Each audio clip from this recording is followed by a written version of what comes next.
di kang lepak nung siye, kang lepak yam lange, koy kang lepak yam nung siye. Ngasi kay kendang no, ngasi kay no. Ngasi di Koy no pa solin na. Agi isa ni Isa hay tayo. isa ni adigi aman adigi madi Uttar Pradesh tagini Haryana ro. Uttar Pradesh tagini aman kawyam nusi. Aman sila video na ma. Lai ni. Ya. Adigi Sila ito ma PhD to ina tro. IIT da master to ba na tra.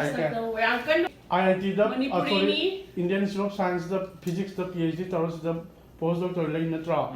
Okay ma ningon cha ko ri akoi je.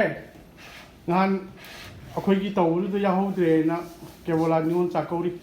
Kai kai ni henjang ngasi ji bo. Ado ai kan ta haizau gi Nganu ji yaw re.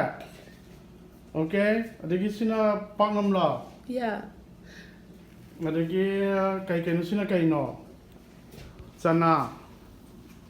Sana kang ho. Okay, karau khabi ko bi yaw. Yeah, koi da Panjabani. Kopi Then ko aina kaino pore aina ipa isana tawbase isani na this is a compreg Okay. and this is kaino ni cilantro, Mexican cilantro. Okay no do. Okay, awa phadi ko. This is imung na po sa sigrani. Okay. This is fakfai. And then this is mint nusida. Yam labak pare. Nandagi Facebook da so akoy di lam na laybani na yam nusiye yawdi phangdaba aduga mayangi photo mayam doy na loy na like tawzay akoy kang laybaki phas aba akoy gi hiramdam da sajaba phi mayam ubado ngawzay matam len bandong na nuai zakre nusi zakre nusiye kang laypak I saw Karadi langi adusu sum di hamninge niwol zakoba gi sa sing se am lai phabang aktane yam lae yam kan ho nawo yam lao yam nusiye na khoibu I saw amadi dum hamning dana Okay. adum di tawzari akhoi mapana di hai yam langi khoi Manipur yam langi how can no hai but sa different ay dilap na laybani na pang nanungsiye akoy amatane yam nungsiye aswera mo yara so akoyo ngasi di ay puana sa kayam thongbirame ay Nganu siya ni yung se. ID already char am hawa. nganu Ngasi nganu si awa phadi ko nam tha kre. Just one more almost. So we have saure as umuro kitang tu yaure lower jan ngaur jan tosle aru dawa phadikom kitang gam manam sinaban nganu gawa phadikom yang chani ke nganu thongbolo re mahi di khar hape cha ka ja na ba na manganu ji thau kha thoe maku ji thau to ole queen thong chap char Queen Lola, just a cooker Tommy Muda, just a cooker Tommy, very pretty sometimes. Job how then Queen Puller. As now, Puna is alarm an hour. Yam hurry. Nanuni. Manu Roy might be my Matonga money tried out. Me Sinata. In thầm là gọi là có sự ngăn gì lôi vẫn hào đấy hào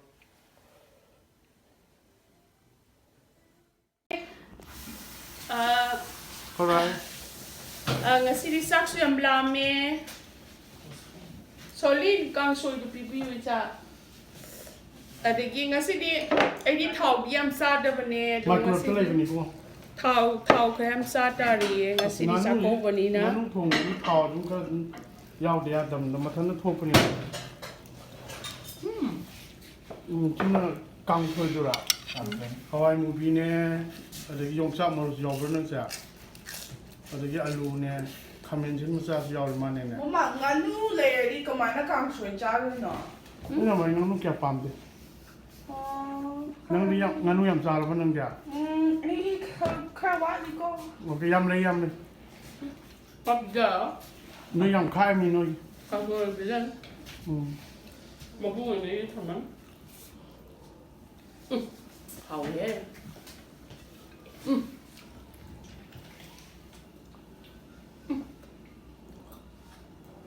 Ai cha ni sini langam ni.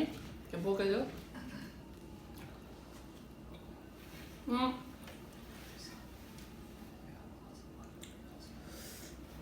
Hatta mukari moksidi Facebook 다 Sana ma'am tagala ko da tin kut ko yole. Ay sa up to ko bi di ko. Kala di sor saki ga si dang no aya. Ay nga pun na sa mina bise. I like it. Kung may pagdam na yun sa I love Twitter. Sure no wrong na Ay itin sa so hay di ba? Aduna cái hệ ta là khối sinh nó pin hay gã thôn đi nó mà mi câu sinh là nó có hay lo sao hay khối sinh nó biểu không này cái nó mất thôn mà sẽ mi hot Mama cây cao hồ nó cho đi đó. sana ka là còn nữa Thông nhạc đi thác ra. hot cho Cho đi nhạc. nganu chúng ja ta bị thắt xuống sông hậu ấy con bèn nè con gì học bài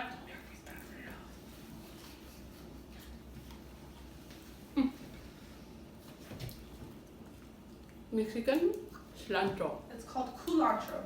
culantro Yeah. 그냥 강이만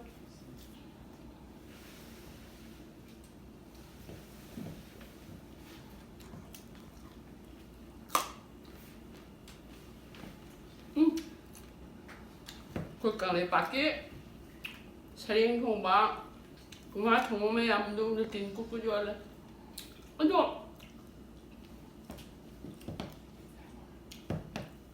국가의 밖에 볼까 ngài dành cái xoay cái ngài lấy cái thawai cả đi cái gì nó mà bảo sum char ta ban ni manam ka khena ba mangla de se lak le hawi da dum bắt thawai cả đấy anh nhá Mama, nang na thong ang mayan do, nahan ni ngo chako, but the heck he would do. ya How young to choi kum ga mai yam hawi da để anh nhá rồi tao qua mắc khăn hạp vậy anh nhá lần sẽ vẫn được xì cái gì mà ra đi con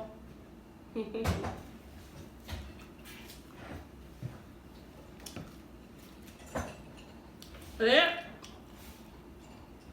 chắc thử nào mày lên chứ sao em đấy tao ra một hàng tao ra một hẻm anh luôn có máy tao kia đâu sau đi nó không được mày yam lấy nam tiêm thao nè để hành được thì mày sẽ ăn bạn là cái đó để xì cái đấy no mà để lối xì lên mày cũng sang sang nằm cả làm để lên mà đó lối đó bắt đặt cả lên mà này nganu ta hawi Mama, nga nyo do ay nagkan ka ne, lek pa ne babara, tuyo ha. chắc phải đi lên khoi ba sa to khoi không sao nữa em đi trả đi Ay, nang pilak pa da, musu thong se ko.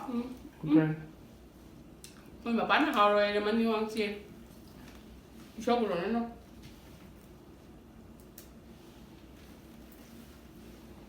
Mama, mo sa ko da pa ni ra. mua thì rồi á Ha ra. Ki hong ga mit la ka cha se. không có bao giờ đây sao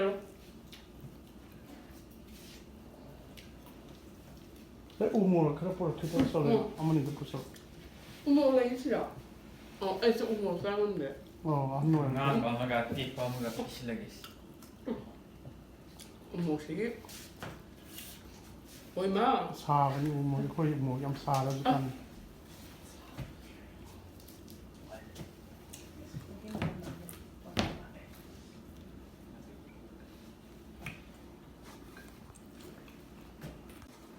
Cabernet Sauvignon.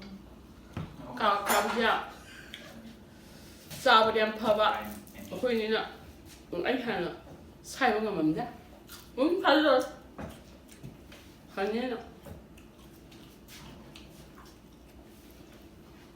ซาบจับกิโลนี้ที่พันสร้างมั้ย好呢，那是这样。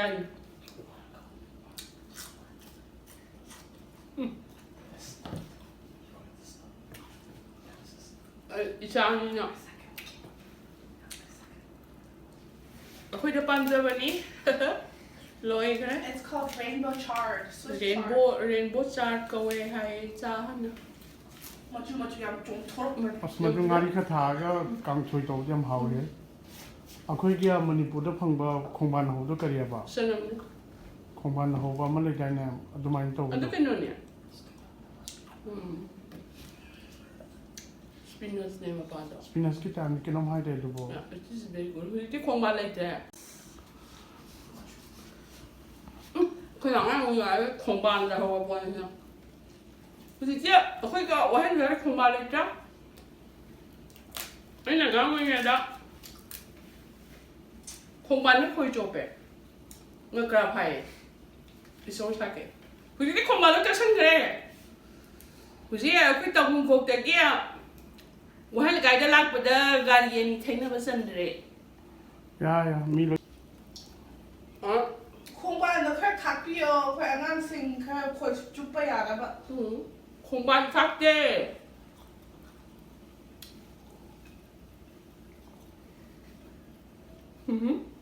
คงบ้านอุราจุดกระดาษสิ่งที่เรื่องกระดาษก็คนจะจริงจังกังแล้วแกคนที่คงบ้านเลยแกจากก็แล้วคงบ้านกุศล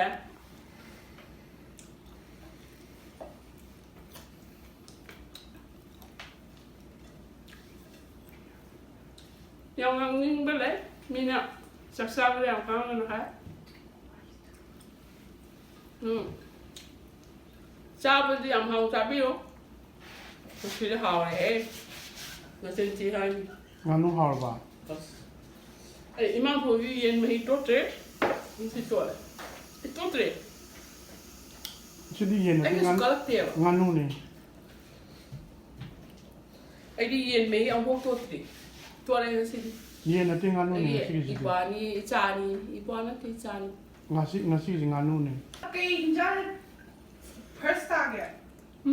มาดูถุงมันตายบุก nganu ta ha ba se dia Sẽ có cái nó ngắn nút chân in để hai cả. Cầm xuôi sẽ kiếm từ lâu đến mà đấy, nó hai ra cầm xuôi ra bằng ngầm mồi nó nút này đi. มาช่วยเยอะเนี่ยพวกนี้ทับเปลี่ยน ไอ้หนูสีเหลืองทงไปเนี่ยเขาไอ้พี่ต้องช่วย我刚说通来本的。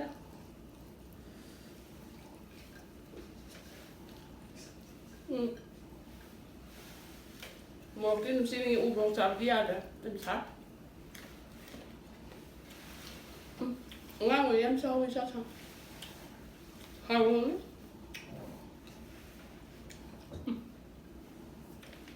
Hỏi. Nó cũng nghe bồi đó chứ bisa. Ai sao hắn được cái bi? Nói nó cũng là bi. I'm proud of them.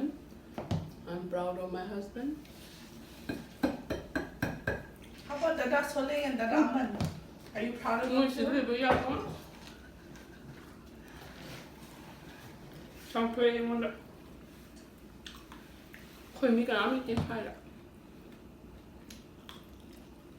Còn đâu không? Sao xoay nào sao? Mi cái điểm lấy. Sila si di maru iba makao ay mama. Ừ. Ang yung chakyaw di. Không sao lắm rồi đấy. Thôi. Nga nuôi sĩ mà hầu đi lối đó. wow di ko pani nganu Hầu hầu sao view thabo ka na suba lại là su tamuang ang sa. Koy Manipuri mut na wa. Nuôi sĩ cái clip up. I love you. okay From Zeri. okay ngasi dia khoi cha saulin ga aman ga na ningon cha ko ri ye Cincinnati downtown da kebola ngan ya ho dre na mai je kha downtown nak ta le ye third floor တိန်လာကြီးပါ